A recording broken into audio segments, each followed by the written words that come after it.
Hi friends, ఈరోజు చేసిన trades review చూద్దాం ఒకసారి. సో మనం ఫస్ట్ ట్రేడ్ వచ్చేసి అదాని ఎంటర్ప్రైజెస్లో తీసుకోవడం జరిగింది. సో మనం ఎంట్రీ వచ్చేసి ఇక్కడ మార్నింగ్ మంచి 5 మినిట్స్లో మంచి హ్యామర్ పడింది కదా, నిఫ్టీ కూడా పాజిటివ్గా ఉంటుందన్న హోప్తో అన్న వ్యూతో అదాని ఎంటర్ప్రైజ్లో బైసెట్ తీసుకోవడం జరిగింది. బట్ ఇది స్టాప్ లాస్ హిట్ అయిపోయింది. బట్ మనం చేసిన మంచి పని ఏంటంటే స్టాప్ లాస్ వరకు వెయిట్ చేయకుండా ముందుగానే 11.75 పాయింట్స్ లాస్తో ఎగ్జిట్ అయిపోయాము.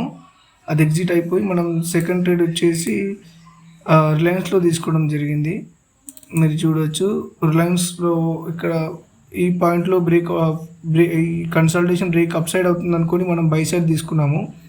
బట్ ఏంటంటే నిఫ్టీలో స్ట్రెంత్ లేకపోవడం వల్ల అనుకుంటాను మేబీ ఇది కూడా డౌన్ సైడ్ అయింది. కాకపోతే దీనిలో ఒక మనం మిస్టేక్ చేసాము. స్టాప్ లాస్ హిట్ అవ్వగానే ఎగ్జిట్ అవ్వకుండా కొంచెం అక్కడ క్యాండిల్ రివర్సల్ అవుతుందేమో అన్న వ్యూతోని మనం వెయిట్ చేయడం జరిగింది.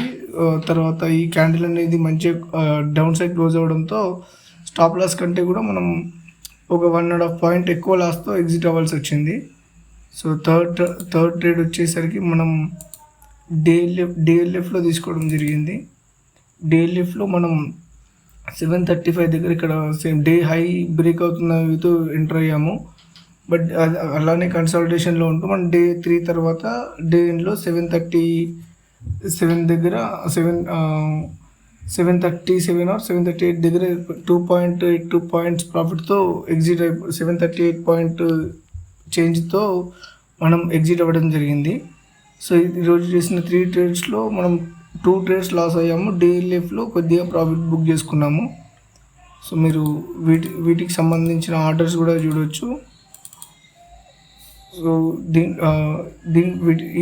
వీటికి సంబంధించిన ఆర్డర్స్ అండ్ మనం దీనికి సంబంధించిన పొజిషన్స్ కూడా చూడవచ్చు.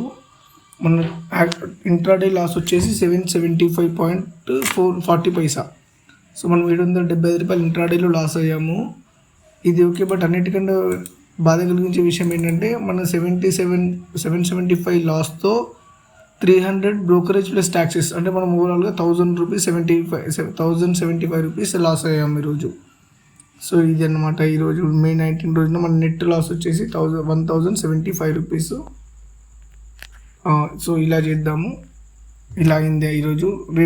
రేపు ఎలా జరుగుతుందో చూద్దాం. ఈ లాస్ రికవర్ అవుతుందా లేదంటే ఇంకా లాస్ అవుతుందా అనేది రేపు చూద్దాం. కొంచెం మార్కెట్ సెటిల్ అయ్యే వరకు వెయిట్ చేసి ఉండాల్సింది. అదాని ఎంటర్ప్రైజెస్లో కొంచెం ఎర్లీగా ఎంటర్ తీసుకున్నట్టు అనిపించింది. Okay friends, thank you.